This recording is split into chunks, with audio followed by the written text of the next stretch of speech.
Jackson, Mississippi is where I live, and digging graves is what I've been doing my entire life. In fact, after I dropped out of high school as a teenager, it was the only job I could find. Now, doing this job out here in the cemetery, I've seen my fair share of scary things.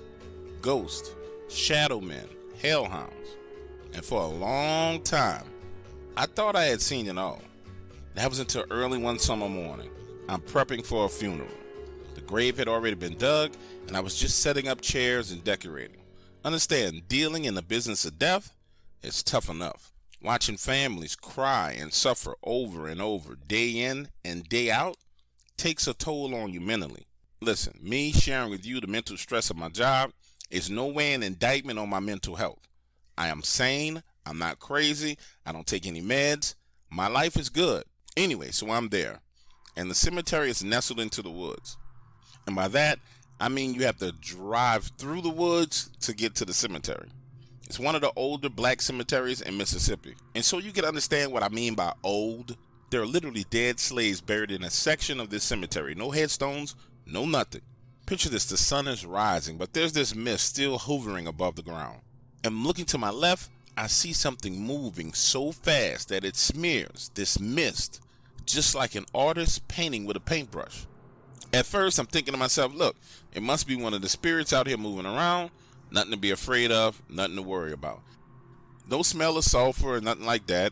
So I'm thinking it's a ghost, not a demon, and I get back to work. Then again, out the corner of my eye, I see this thing dart through the mist. So fast that the only sign it was there was the movement of the mist itself. The next thing I hear is this growling, and then the sound of this impact on flesh. Let me explain it to you. Have you ever tenderized a steak and you're sitting there and you're punching it and beating it? You know that kind of wet, plopping sound that your fist makes when it meets that meat? That it was that exact same sound, but so loud that it had an echo. And let me tell you, after that, all hell broke loose. There was this low-pitched humming sound, followed by these growls so strong like nothing I ever heard, combined with the sound of metal twisting and bending. Keep in mind, all of this commotion is going on in the mist about 50 to 60 yards away from me. Then I see this thing that looks like a freaking monster from a sci-fi movie. Triangle head, this blackish gray metallic skin, long claws. This thing comes flying out of the mist about 6 feet above the ground like Hercules had just slung it, and slams into a tree. And I lie to you not, the only way to describe this is it was like something out of a movie. It hits the tree so hard it takes a chunk out. Hits the ground, bounces back up. What's up, ladies and gentlemen? It's your boy Dog Waters. I'm hoping that you enjoyed this story so far. It really is a good one. I'm getting back in my bag, in my production bag like I used to be. So you guys got some really good stuff coming. Head on over to the website iamdogwaters.com to check it out and listen to the entire story. And for those of you who are new to my channel and hearing this for the first time, head on over to iamdogwaters.com to become a member.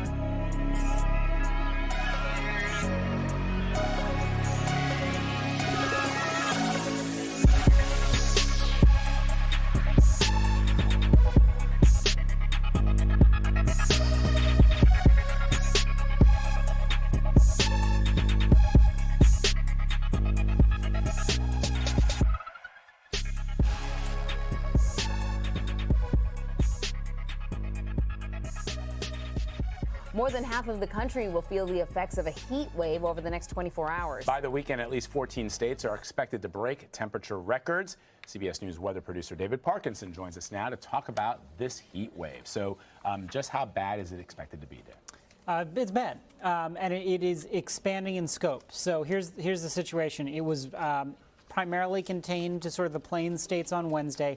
It expands today further east into the Ohio River Valley. By the time we get to tomorrow, it's throughout the East Coast. So by and large, when we take a look at the number of people that we're being impacted here with, we're looking at 150 million people under heat alerts. By the time we get to Saturday, 250 million people will actually be seeing high temperatures above 90 degrees. So it's a really, really uncomfortable situation. And it's not just the heat, it's the humidity? That's right. The old adage is absolutely correct. So let me explain what's going on here. Basically, you've got transport of Gulf moisture. You also have Barry's moisture. All of that together is making things exceptionally humid. You're getting all of this moisture on the ground. So you're getting these insanely high dew points. When we take a look at what the dew points are in some of the central sections of the country, we're looking at a dew point of 84 degrees in Mankato, 80 in Waterloo, Iowa, and 78 in Oshkosh. What that translates to in terms of when we look at the numbers, the high temperatures aren't that bad. It's 90 in Waterloo, 91 Mankato, 93 in Oshkosh. But look at those feels like temperatures. 104 in Waterloo, 110 in Mankato. That's what an 84 degree dew point does to you. So the reason why I bring that up is it is a rinse and repeat situation throughout the country.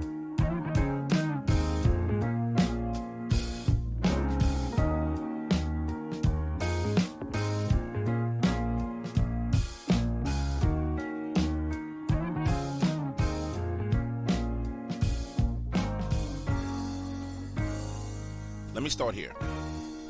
I've had a hell of a lot of Dogman encounters, but at the time I was having those encounters, I wasn't sure what was going on.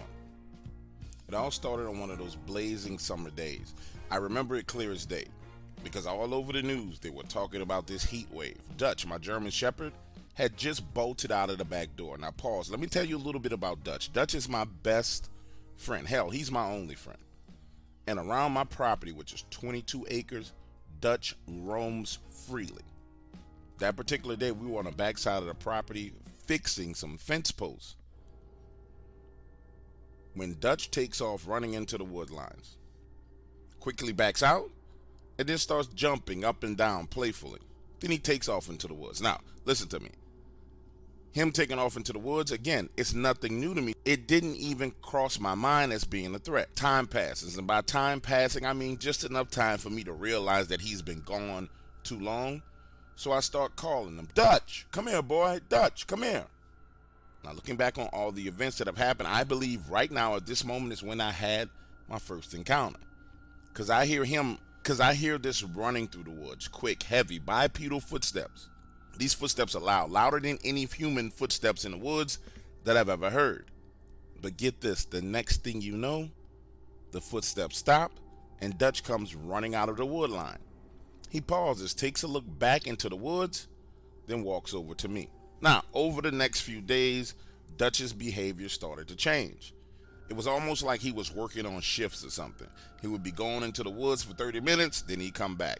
Then he'll leave me going for like 40 minutes, and he'll come back. Listen to this. That Saturday night, we're sitting on a sofa watching TV, when Dutch walks over to the window, stands there, and just starts looking out. Then he heads to the back door and starts whining and whimpering. Now, I'm thinking, okay, maybe the dog has used the bathroom, so I open the door. He takes off running full speed into the darkness. Again, in retrospect, I should have known something was off, because that night he came back with blood all over his body. I check, and it's not his blood. He wasn't hurt, he wasn't injured, just his whole body was bloody. The following day I head back to the backside of my property to finish working on the fence and find a dead deer carcass, head ripped from the body and partially eaten. Now listen to this. That very same night, Dutch starts crying and whining at the back door, trying to leave to go outside, but I refuse to open the door. Head into the bathroom, and when I come back, my back door is open and he's gone. Now, look, I'm freaking out because I live in a small town, the kind of place where you don't have to lock your doors. My closest neighbor is 3 miles away. Dutch ain't opening no doors for himself. So I grab my rifle, head outside, and start circling the house looking around. Now, this is when I believe I first laid my eyes on Dogman, but I did not know what I was seeing. I have this small garage/workshop that I have about 25 yards away from my house, right? Mounted on that structure is this small motion sensor light. The light comes on, and for a brief second I see this thing running. It's on 2 legs, tall as the garage, and fast. By fast, I mean it's very fast. It runs past, and the next thing you know, there's Dutch chasing behind it. But not like he was trying to attack it or try and kill it. It was this playful jumping and leaping chasing behind this creature. So now I'm standing there in the darkness calling him, Dutch, come here, boy, Dutch, come here. It takes a few minutes, but soon I see him running in my direction. He runs past me up to the back porch and starts drinking water. Now, I'm sure you're thinking to yourself right now, this guy's foolish. There's no way he saw that and didn't freak out. Listen to me. I'm not telling you that I wasn't afraid. I'm not telling you that I wasn't in shock. I was completely confused by what I saw. But again, Dutch is my best friend. And if there was a real threat, I figured Dutch would have been behaving as such. But he wasn't. Get this, Dutch and I go back inside, and the next morning, there's a hog. I mean a 250-pound hog right on my back porch. Its neck is broken, but other than that, it's a perfectly good hog. So I take the hog, skin it, take the guts, throw it over in the woods, slap it on the grill, and start cooking me a meal. Now, that particular day, Dutch didn't go into the woods. He just stuck around the house, munching on this hog with me. Now, the next thing that happened was freaking creepy and very, very scary. Nighttime comes. I'm in the kitchen. I hear the back doorknob turning, then something pulling on the door, but it's locked.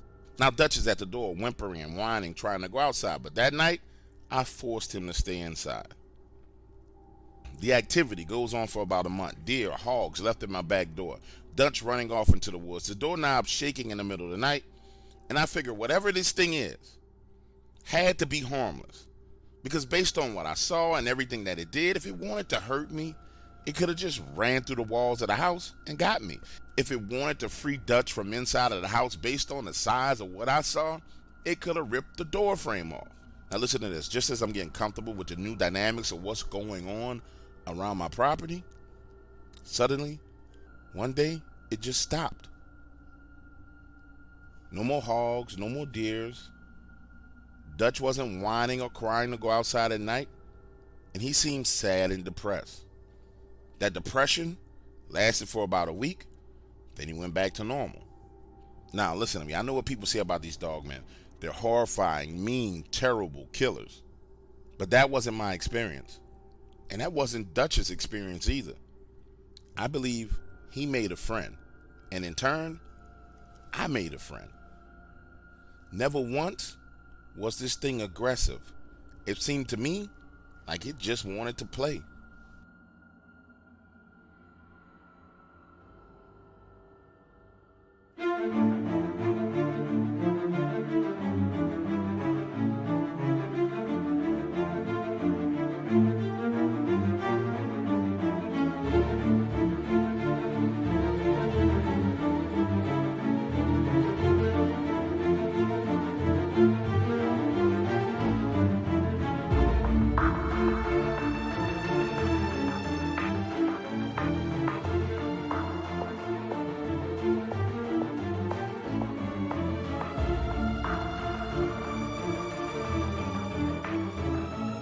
Okay, so this Randonautica app is crazy. Let me start by saying this. If I was you, I wouldn't try it. Because I did, and it led me directly to a freaking Dogman encounter outside of Taylor, Mississippi. Now, like many of you, I saw this app online and decided to give it a try. The way it works is you download the app, answer a few questions, tell it how many locations you want, and then you turn around and focus your intent on what you want. So I start off Hattiesburg, Mississippi, pick 4 locations. It tells me to focus my intention on what I want, so I start thinking about all the Dogman stories I heard. And I think about the video I saw out of Fort Pierce, the photos. And after a few seconds, these random coordinates pop up. Now I watch a lot of these videos, and the majority of the people who use this app encounter something creepy, but on a scale of 1 to 10, it's more of a 3 or a 4. In extreme cases, I've seen people with 9s and 10s. Now, there was absolutely no reason at all for me to believe that I was going to find Dogman. I just figured, hey, it's Saturday, I ain't got nothing to do, let's go on an adventure. So now I'm driving, following the directions, and it leads me to this parking lot. Just a parking lot, a few cars parked there, nothing more. And I'm thinking to myself, okay, this is nothing to worry about. That's until I notice one of the trucks in the parking lot. Decal on the back window. A simple silhouette of a wolf head with the words, "Bad Wolf." I say to myself, okay, that's strange. but it's not Dogman, so I head to the next spot. The next location, 18, 20 miles away, small road right off Highway 49 in Sanford, Mississippi. I get there, get out of the car, and nothing's going on. Everything seems normal. Get back in the car, going to the next point, and it tells me to drive to Carrollton, Mississippi. Now, this drive to Carrollton ain't no short drive, but like I said, it's Saturday. I have absolutely nothing to do, so I'm driving, listening to the radio. When I get to Carrollton, directions take me down Grenada Road to Highway 100, and it tells me to stop in front of these people's house. A random house on the side of the road, and the point of interest is on the back side of these people's property. Now, this is Mississippi, and in Mississippi, you don't just be wandering on the people's property. And there was absolutely no way I was about to knock on these people's door, tell them that I want to go onto the back side of their property because I'm following an app that's leading me to a freaking werewolf. That wasn't happening, not doing it, so I get back in the car and proceed to the next spot. And right here is when my Dogman encounter really starts to get interesting, because the next point on this map is literally right outside of Taylor, Mississippi. Remember, I started in Hattiesburg. This is a lot of freaking driving. Now I'm headed down these back roads to Taylor, Highway 35 to Chadstone, then Highway 32 to 315, and I get to number 4 Club Road. And it stops me right along this right-of-way directly underneath the power line next to this body of water. Understand, I get out of the car, it's still broad daylight, but it is creepy as hell in this location. Listen, I'm less than a mile from that Highway 315, but you can't hear any cars. I'm alone on this right-of-way. And if you don't believe me, pull up Google Maps and look it up yourself. The app led me directly to that spot. As I get out of my car, I'm saying to myself, okay, this is definitely Dogman territory. And it was creepy, like I said, but nothing was happening. So I started walking around. I get about 40 to 50 yards away from my car. Driver's side door left open, car still running, then starts to move in the trees. And when I say move in the trees, I mean something up in the trees starts to move. I ain't talking about like a squirrel running around in the trees. No birds fluttering around in the trees either. The top of the freaking trees starts swaying back and forth and moving. Standing there, looking at the trees, moving back and forth like something is jumping from tree to tree, saying to myself, holy, what did I get into? Now turning, moving back in the direction of my car, the freaking driver's side door is closed. I know I left it open. I did it on purpose in case I needed to run and get in my car. The son of a bitch is closed. Now seeing this, I start to panic and I'm running full speed to my vehicle. Behind me, I can hear the trees rustling and shaking as if whatever it was in the trees was jumping from tree to tree to tree, paralleling me as I ran back to my car. When I get to my car door, the door is locked. Again, I left this car door open, the car running. There was no reason for my car door to be closed or locked. Now I'm there, yanking on the door handle, panicking, when I realize, holy crap, I have the electronic key to my car in my pocket. Listen to me when I tell you, I damn near broke my thumb hitting that button trying to get the car door open. Once I got into the car, foot on the gas, spinning around, damn near slammed into the transmission pole, trying to get the hell out of there. When I finally got away from the area, pulled over on the side of the highway just to get my wits about myself. Now, looking back on what happened, the one thing I can tell you is I am freaking glad that I did not make the mistake of going to that very same spot after dark. Because I'm not sure that I've been able to get my back up out of there alive.